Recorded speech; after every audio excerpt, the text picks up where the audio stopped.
All right, hello everyone, and welcome to the presentation. My name is Lindsey Gray, and I am a Star Diamond coach on Christina Sullen's team. This is the presentation that I did for Coach Camp, and it is about maximizing your time to allow success. So when you look at this first slide here, a lot of times the people that look at it, the first thing that you're going to see are the words maximizing and time. And 2 years ago, this is exactly what I would notice too. Of course, I want to maximize my time. Tell me how to maximize my time, right? Because that's the biggest thing. The biggest objection for everyone seems like it's maximizing your time. I don't have enough time. So that is what a lot of people think when they first see this slide. But when I look at this slide now, the word that pops out to me the most is the word allow. And the reason is because in anything that you do in life, whether you win or lose, whether you succeed or fail, it's going to be because you allowed yourself to or you did not allow yourself to. That is the key word in this. So I'm going to teach you tips on how to maximize your time, but it's all going to come down to you allowing yourself to do that. So the very first thing before we even talk about how to maximize your time is you need to do a couple things. And the very first thing is you need to be connected to your why. If you're not connected to your why, then even if you do figure out how to maximize your time, you're not going to be motivated enough to do it some days, because there are some days, just like you don't want to go to your regular job now, there are some days that you don't want to send out 5 messages to people, talk to people, post on Facebook. It happens, but your why has to be there and it has to be strong so that you do it and you push through. For me, this slide, I created actually something similar to it a long time ago, and I would look at it every morning when I woke up, because looking at that every morning before I woke up set my intentions, or after I woke up, set my intentions for the day, and it put that on my mind so that everything I did was with purpose and I could push through. So this is my fuel, right? I want these things, and I'm reminded constantly every morning that I want these things so that I am able to do what I need to do to maximize my time, to be organized, and to push forward. So your why, you've heard of this a ton before, but what does it have to be? It has to be bigger than your excuses, bigger than any scary post. It has to be bigger than anything. So you can't just say, I want to stay home because then I'll be able to have more family time. Well, what will that family time mean to you? Right? What does that mean? What will it feel like? What will it sound like? What will that mean for you, and what will it mean for your family? You need to also be intentional. So not only do you have to have that why, but then you have to be intentional with your time. Both of these things, if you only take the tips I give you with maximizing your time and you don't apply these first two things, having that deep why and being intentional, then it's not going to matter when you carve out those pockets of time, because you're not really going to be utilizing it in the way that you would had you been connected to these two things. So being intentional with your time is also super, super important.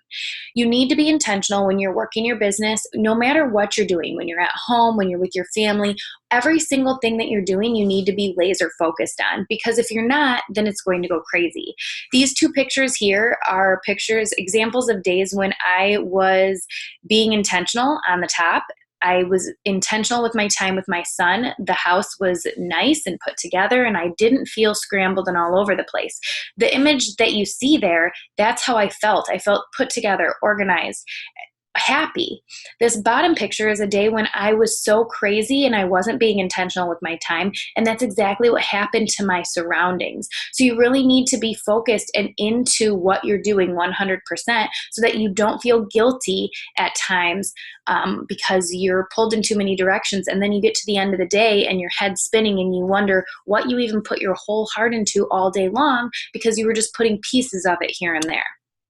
So with those two things, you're going to be able to maximize your time to allow success. So the very first thing I want to talk to you about is Power Hour, or your power to-do list. And this is for the full-time working coach. So these tips that I'm giving you, I broke it into a full-time working coach working outside of the home, or a work-from-home parent, mom, dad, or just a work-from-home coach. And basically, I had to split them into two, but what you're going to notice is there are a lot of similar things with both of them. So I want you to pay very close attention to both sides because you may get tips from either side. And these are all just ideas and things that worked for me and my suggestions and recommendations, but you could take it and create it into what works for you because this business is different for everybody. So if you are working full-time out of the house, the struggles you may be experiencing are you may be having a hard time finding time. You don't have the time. You can't find the time to do this. You don't want it to take away from your family. You feel all over the place. You're lost. You're pressed for time. You feel like you're always behind. You're in survival mode. You get to the end of the day and you just feel like you survived, and that's enough. You feel like you can't focus. You're multitasking all the time, and you feel guilty. What you need to do, the very first step, is to get your brain on paper. So what you need to do is pick a day out of the week that you are going to plan out the week ahead or 2 weeks ahead or a month ahead, whatever makes sense to you. And you're going to write down everything. You're not going to have Beachbody in your head at all. You're going to take Beachbody, set it aside out of your mind, and you're going to take everything that you have to do, your husband, your wife, your kids, your friends, your family, parties, events, anything. You're going to put it on paper, and then you're going to look for those pockets of time where you can work the business. And it might be getting up 15 minutes earlier. It might be staying awake 20 minutes later. It might be working half of your lunch while you're at work. But you're going to find those pockets of time where then it's not taking away from anything, and you're just finding ways to figure it out, fit it in your life with what works for you so that you're not spinning your wheels, you're intentional, and you can move forward in the business. These are two example schedules of someone who may be working outside of the home and trying to work this business at the same time. So what I want you to notice in these schedules is that neither one of them says work the business 7 to 7:15. Work the business 11:30. Work the business 9. If you only put your work hours in there, then when you get to that time, you're going to do what we all do when we are just getting to our phones. You're going to check your messages, you're going to check your notifications, and you're going to scroll. And as much as we think that that's working, it's not. Our very first thing the first thing you do when you pick up your phone is you open your Facebook and you check your messages, right? You want to see who's responded to you. But what we do is if we do that every single time, then we're never getting past point A. So we need to be intentional with what we're doing in those time slots. So you need to then, in those time slots that you have carved out, you need to put exactly what you're doing in there. You're at 11:30 at lunch, you're going to post, you're going to do 5 messages outgoing. And while you're doing those messages, if someone else is messaging you, right away, it doesn't matter. You're not responding to them. That's not what you're doing at that time. You are laser focused on sending out your 5 messages, and that inbox that you just got, you can respond to that later. People understand that a Facebook message is not a text message. You don't need to answer right away. All you need to do is send it out, and then when it comes time to at 9 p.m., check your emails, check your online office, and maybe take your inbox to 0 in Facebook again. That's when you're able to get back with them, and that's okay. So how do you find out what to put in those, right? You've now carved out the time slots. You know when you're going to work the business, but how do you know what exactly to put in those time slots? What you need to do is use your business activity tracker. This should not be a stranger to any of you. It was given to us in the very beginning of our business. We have one in the online office. This one on the left is what Dream Extreme uses. And then the one on the bottom right is the one I liked to use when I was a new coach. And the reason was because for me, it broke everything down and it was easy to remember. I just needed to do 3 of everything.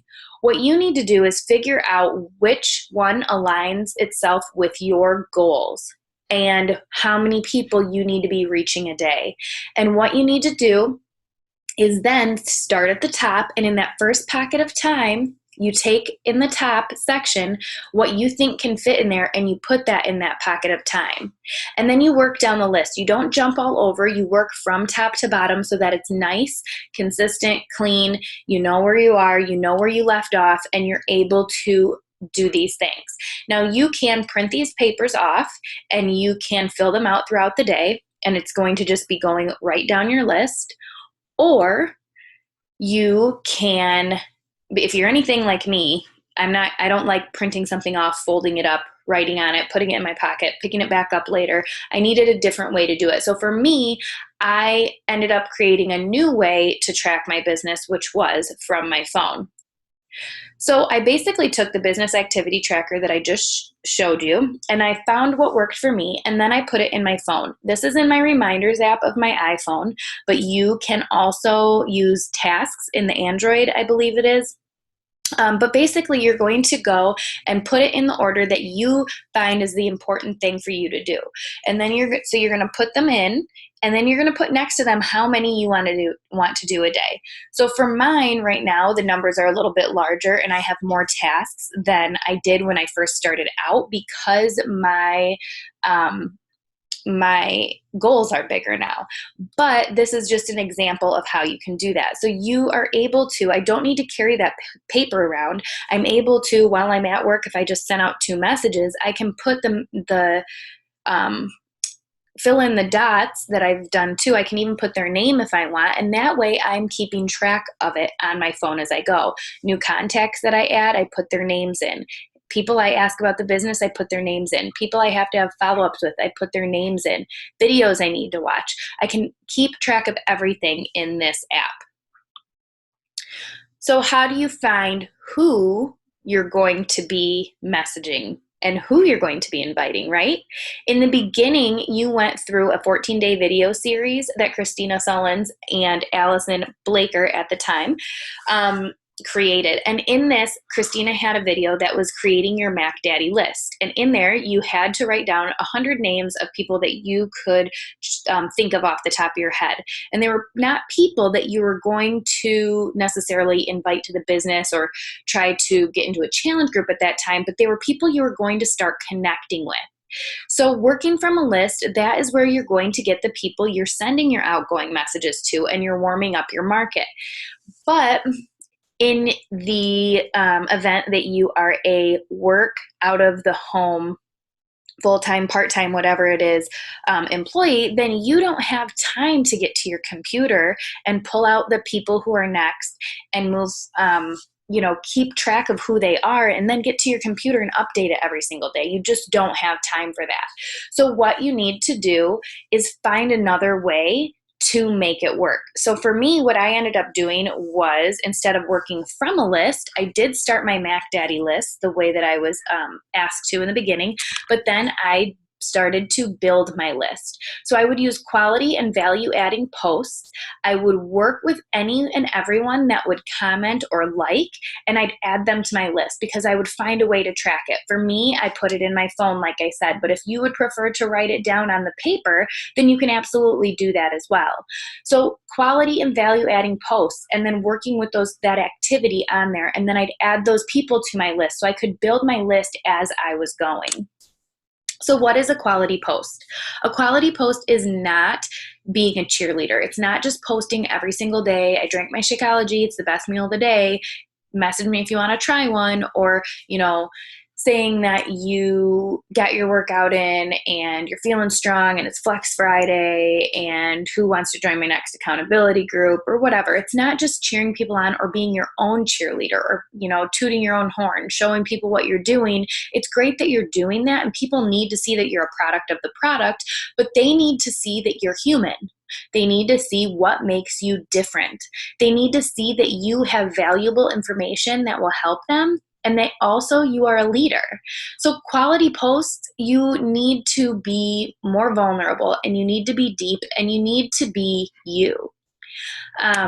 These are just examples of general quality posts. So on the left, this one was one that I posted about my family. We have a blended family. I have 2 stepsons. and then my son. And I always was concerned on whether they were going to feel like real brothers and real siblings. They're half, and we see them every 2 weeks, but was that enough to make them feel like full siblings, or were they going to feel like cousins? I didn't know, because I'm not from a blended family, and that may seem naive to some people, but to me, I just didn't know. And then I just shared with everyone that the truth is that they love each other so much, and that I was so wrong, and I'm so grateful I was wrong, right? This has nothing to do with the business, but it was a piece of my heart, and it connected with a lot of people that also could have felt that way. And there were a lot of comments, likes, and I could reach out and just honestly talk to these people about the situation, their situation, my situation, and build a connection that's a deeper connection than just me saying, hey, how are you? I've thought of you. What's new, right? So when I'm reaching out to them, I have zero intentions of selling them anything, asking them anything. All I'm doing is learning about them and connecting with them so that they see I'm a real person. On the right side, this is one where I am becoming a morning person. And if any of you follow me, you know that I am absolutely not a morning person still, and I'm still continuing that journey, and tomorrow's day one all over again. But this is a post that I posted about, I didn't want to get up. It's cold outside my bed. Starbucks, why do you not deliver? This doesn't feel good. Okay, maybe it does. And then, P.S., I ate a cookie. And I say that because why? Because I did, because I'm human, because I needed it, because I was crabby and I felt like that's what was going to make me happy, but also because people need to hear that I go through that too. I'm not the perfect coach that has everything together. Everything is always meal planned and prepped. I'm not that person. And if I am, then they're not going to relate to me. So I need to be relatable. And when people commented on this, then I could just reach out to them and ask them something simple about what's going on with them, why they're becoming a morning person, what their tips are for me. People love to share their tips, right? And then I am just getting information from them, and they're thinking, hey, she's not even, trying to push anything on me. Like, she's not too bad. So just being real and being a friend and showing people that it's all about relationships first, and you're just sharing your journey on many things. These are two other example quality posts. So the one on the left is one that is a direct opportunity corner. So here I just shared my journey, shared my story, shared how I actually gained weight in this first 30 days on hammer and chisel, and how that was hard for me because of my past with body image issues and things. But I shared that emotionally, what it did for me, and then gave a call to action, about if they wanted to join my next group, like, comment, message. And so these people, I could directly build them up, show them that I'm working hard, but it's not like because I'm a coach, I'm going to have this huge transformation every time. And, that I go through those emotional things as well with doubting myself or being hard on myself. On the right, this is about you can't out-train your treats. So on my page, I like to show people that I do have valuable information for them. So I'm not showing anybody or asking anyone to come join my group in this. All I'm doing is saying, this is what I'm going through. You can't out-train a poor diet. Silly me. How did I forget? Or whatever. And I'm giving them that information that shows them that I do have things that I can teach them, and that if they join my accountability groups, they'll get more information like this. So how do you reach out to these people, right?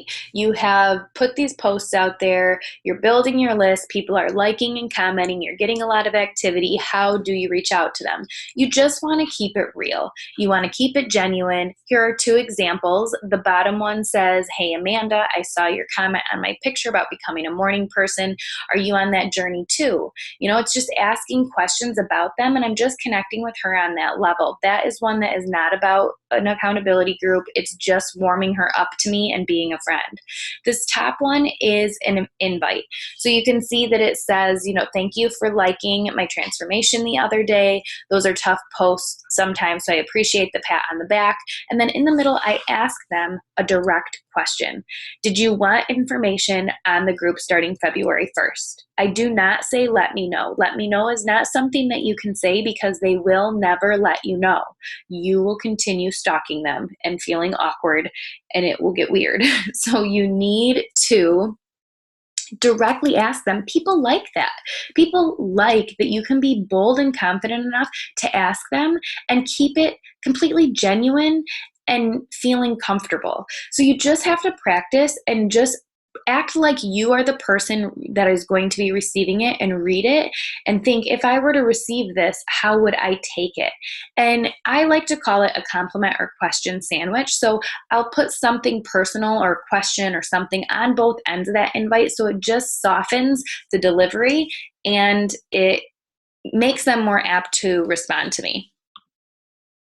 So now we're going to get into what these things are on your daily activity tracker or your power to-do list. The very first thing is outgoing messages. So this is your opportunity to connect with zero intentions. Your outgoing messages, I want you to retrain your brain and just think of them as connections, because a lot of times when we're new coaches, we think that these outgoing messages we're forming, right? Which is family, occupation, recreation, message. So message is the invite or the have you ever considered. And we think, okay, we need to get to that. So we might talk about family and then we're really quick to try to jump into that message and we just can't wait to get there. And we miss out on a lot of the opportunity to connect with these people and make them not feel like a piece of meat to us, right?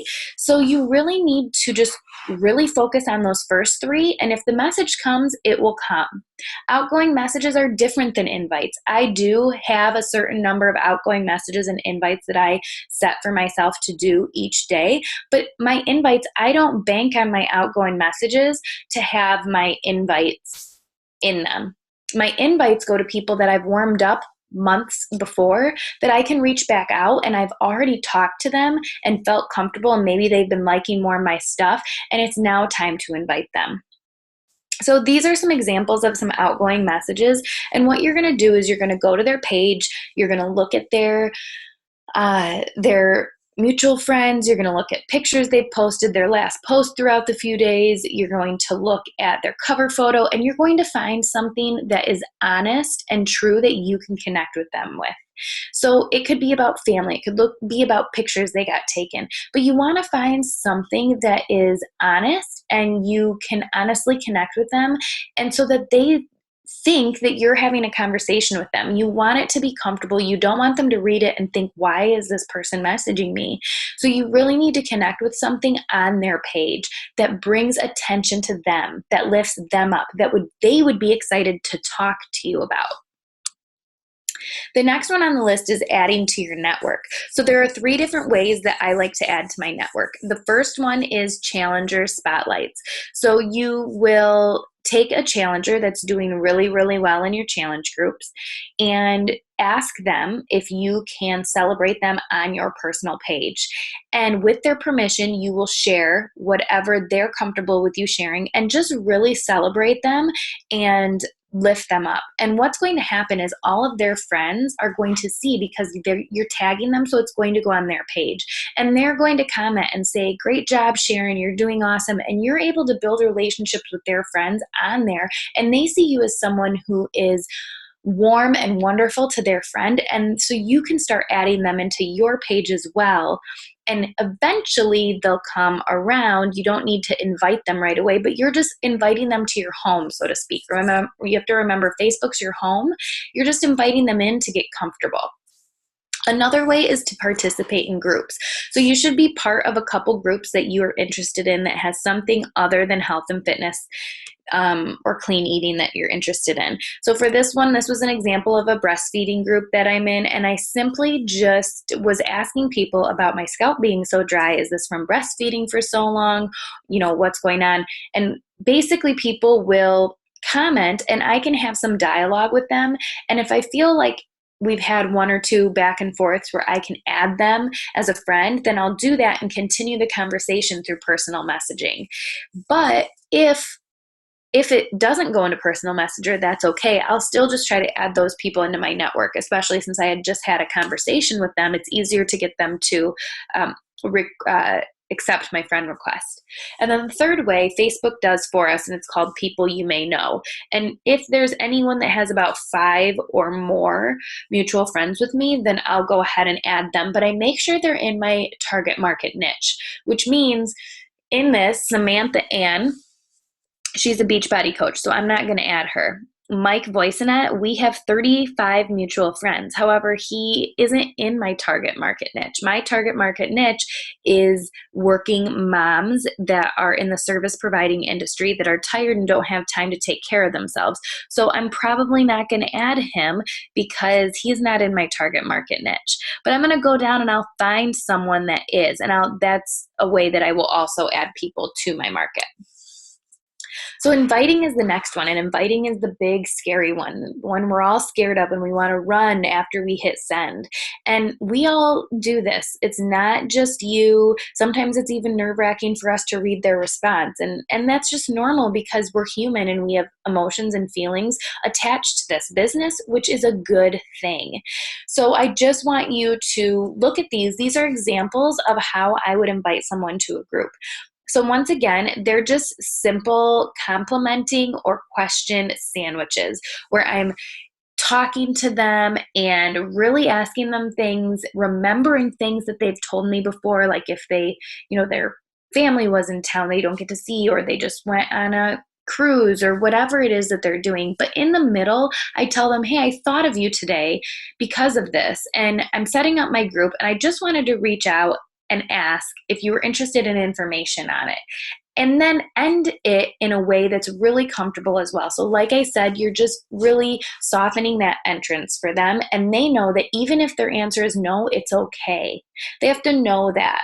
And when their answer is no, you have to truly be okay with it. And all you do is brush it under the rug and you continue talking to them. This is a big mistake a lot of people make. They don't continue talking. They say, okay, great, thanks. Well, one, you should be overcoming these objections, asking them why it's not time for them, what doesn't appeal to them, because maybe you can overcome these objections with them. But if you can't, and it really is a no, not right now, and you're going to try to move forward, you should still continue talking to them a little bit, back and forth, maybe 1 or 2 more times, so that they see that that was not just your intention and you really are just being a friend as well. Call to actions is another way you can get your invites. So for me, this was from a couple years ago. And I put right away in the first little chunk, like, comment, or message me to be considered. And the reason I do that is because a lot of times if it's a long post, people are not going to click see more or read more unless they're really super interested, but they might read that top little bit. So you want to put that right up there and then put your message. You just want to be honest. You want to share with people where you were before the business, what you've experienced with the business, where you are now.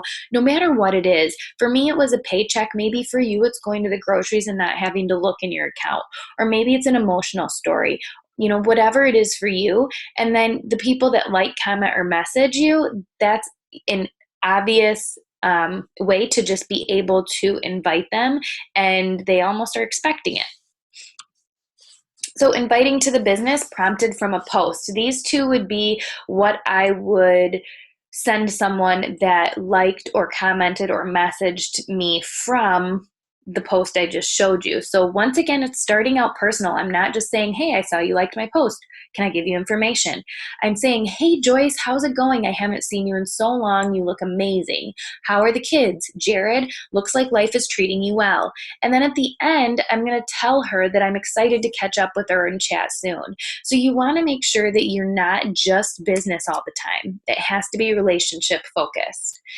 On the right is that genuine reach invite. So this is an invite that is not prompted by a post, but it is prompted by the fact that you have been waiting so long for this person to just say, yes, I want information on this, and they're perfect for it, but for some reason, they're not biting ever on anything. But you do have some sort of relationship with them where you finally could feel comfortable just saying, listen, no pressure, and I know this is out of left field, but I'd hate hate to not share it with you and find out later it's perfect for you. Have you ever considered doing this, what I do? You're so positive. Tell them why you think they'd be perfect for it, but make sure that they know, once again, it's a compliment or a question sandwich, that they know that you're saying it from the heart and that it's okay and that you're really friends first.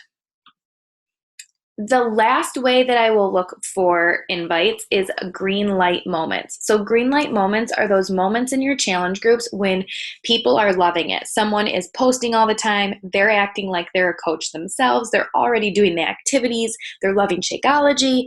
And it's your opportunity to not comment. I would comment, great job, but then take it the next step and personal message them and say to them, you're getting awesome results, really lift them up, and then ask them, have you ever considered this? And same thing, you're so positive, this is why I would think you'd be great for it, and end it with some sort of funny thing or connection or something that's personal that you can just sound like a friend to them so that they know that it's okay if the answer is no. These are just other examples on the right on how you would reach out to a couple people with green light moments. So really the bottom line with inviting is to not be scared because you have something amazing to offer. Not a lot of people have the opportunity to offer others financial freedom, health, help with that, help with their emotional and mental stability. I mean, this helps people in so many ways. People become less depressed. People become financially free. People become healthier than they ever have and can go off medication. We have an amazing thing to offer, but we're scared to do it. We're scared because we don't want to sound like a salesperson. We're scared because we don't want to seem pushy. But the truth of it is that if you're leading with your heart and you're genuine and you show people that you really care about them first, there's no way they're ever going to take you as being that pushy person you feel you may be. The more you invite, the easier it will get. So when you're doing all this inviting, you need to track. We talked about tracking on your phone. We talked about tracking on the sheets that you can write on. The other way that you can track is on a Go for No sheet. So these sheets, Allison has she shared them with us last year, and we can share them in the page. And basically it's 100 boxes, and in every box, every person I invite that month, I'm going to write their name in. And if they say yes, I'm going to circle it. And if they say no, I'm going to put an N. If they don't do anything, I'm not going to do anything if they don't respond. And what I can do with these now is people that say, maybe not right now, I'm going to have a baby in 4 months, but after that, absolutely yes. I'm going to work through their objections a little bit because you can work out while you're pregnant if they've been working out or whatever. I can even get them in a clean eating group or something. But I can go and flip forward to, let's say, June or July and write their name in that first box. And then they're able, when I get there, I have an invite all set for me. There's no way I'm going to forget about this person. There's no way I'm going to forget to follow up with this person. That, and then another thing is, let's say I get to June and I am running out of people to invite. I can go back and look at the people that I may have invited in the past, but I haven't heard a response from. Maybe I'm not going to invite them again since they never responded, but I can go and connect with them. Friends, no intention, so that maybe that next month, I'm starting to build up those invites again that are comfortable. Last on the list, follow-ups. The fortune is in the follow-ups, and this is so true, you guys. So you need to set the next appointment. You can't just say, let me know, because like I said, they're not going to let you know. They don't have that same sense of urgency that you do. You're excited, you know what you're offering, you're pumped up, but they don't. They don't have that. They just know that they have to find time in their busy schedule to listen to this webinar that they don't know may or may not change their life. So you need to really set that next appointment. Ask first if it's okay to send the video. When they say yes, say, great, I'll grab it right now. If I follow up with you by tomorrow evening, will you have watched it by then? They're going to say yes, and you're going to say, great. Or they're going to say no, and you're going to say, okay, when do you think you'll watch it by? Get the time that you think they say that they will watch it by, then you can say, okay, you said Tuesday night, so on Wednesday morning, I will follow up with you. Which way works best for you? A text message, a phone call, an email? And then they'll let you know. You can send them that and you can say, great, I'm going to follow up with you on Wednesday morning. I can't wait to hear what you like best about this. So maximizing your time for the full-time worker, outside the home. We just talked about all of that. Now, this is Power Hour for the work from home parent or just the work from home coach. So one thing I want you to notice is that the struggles you may be experiencing are very, very similar. So in the beginning, we talked about you may have a hard time finding the time. Well, now we're talking about you having a hard time carving out the time because you don't want it to take away from your family. You feel disorganized and all over the place. You're lost as to what you're doing. You feel like you can't focus. You're multitasking all the time and you feel guilty because you feel guilty if you can't watch the movie with your husband because you have to work. You feel guilty if you're not answering your coach, but you're supposed to be playing farm with your son. Right? There's a lot of guilt and you're having a hard time carving out the time. So a lot of everything that we just talked about, those are the same ways that I run my business now because I worked full time, opposite hours of my husband with a newborn for a long time and worked this business for a year. And it was hard. And I just remember that I had to really focus and I was that person who always said I can't find the time. And then I finally figured out how to maximize my time, right? Then I get to working full time from home and I'm thinking, okay, I'm going to have all of the time in the world. And what I realized is that I didn't. I actually have the same amount of time. I have as much time as I allow myself to have. And whether I was working full time out of the house or whether I'm working full time at home, I still have the same amount of time as I allow myself to have. So you need to carve it or you need to find it, and that's the only way you're going to get it. So working from a list, I still, now that I am working full-time out of the house, I do not build my list that way anymore. Instead, I did a complete Facebook dump into my Mac Daddy list on Google Drive, and I literally do message 10 people a day to connect with them. And when I do that, I just go down my list and I go to their page. I have a Mac, so I can split my screen like this, and I go down the page and I find some way, like I said, to connect with them and send them a message. And then I just put that I checked in with them because I'm just connecting with them. The only other thing that is different between working full-time from out of the house and then working full-time in the house is that when you're working full-time from home, you need a day where you can have 4 to 6 hours distraction-free. And you really absolutely do need this because you need time to think without being interrupted every 15 to 20 minutes to an hour. You need that time.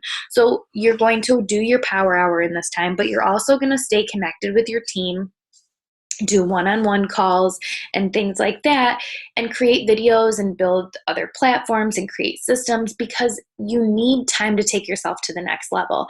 So this is an example of how I stay connected to my team. The top one is one-on-one calls, and basically there's nothing in there right now, but I'll put when I can talk to them, when I have openings and people will sign up for them. I don't have to do that very much anymore though, because in maximizing my time, I came up with this stay connected sheet and everybody has their name in it. And then they check which day works best for them to check in with me. And then it's their responsibility to send me a check-in. It can be whatever way they want, a voicemail, a text, an email, a Facebook message, and they can send it at whatever time they want. And by the end of the day, I will have read it or listened. And it can be personal, it can be about business, whatever, but then we're constantly connected and I can make sure that I know where they're at and I feel connected to them as a friend and as a coach. So the main thing to understand, no matter what, is that it doesn't always go as planned. So, to develop a flexible mindset is really, really important, and personal development is going to be key. One that really helped me to maximize my time was Eat That Frog by Brian Tracy. That was a big aha moment for me. Entre Leadership was a really good book. And then The Greatest Salesman in the World, Part 1 and Part 2. These are more religious books, but they are awesome and they give you some really great tips on how to just be happy and come across as someone who's genuine and real. And the last two are the ones that I'm reading now and that are helping me to become a morning person and maximize my time even more. For me, maximizing my time is the secret sauce to my business, because if I couldn't do it, then nothing else would matter. So it all comes down to creating your own opportunity. We all have 24 hours in a day. We all have family priorities. We all have early mornings. We all have late nights. We all have tough days, and we all have tough moments. It all comes down to, it doesn't matter if you're working full time. It doesn't matter if you're working out of the house. It doesn't matter what's going on in your life. We all have the same thing. And the only way you're going to make it work is if you hold on to your why, you're intentional with your time, and you maximize your time. Whether you're working full-time or working from home, it's a decision to succeed. It's a decision to do the work and be consistent. It's a decision to only see the positive. It's a decision to learn from the obstacles and to leave them in the past. It's a decision to grow, and it's a decision to get out of your own way. So I want you to decide today that you are not going to be in your own way anymore, that you are going to allow yourself to succeed, and that you are going to maximize your time and figure out what works for you, because we all deserve this. We all deserve what we want out of life. And you're here because someone believed in you. So you need to start believing in you too. Thanks for listening.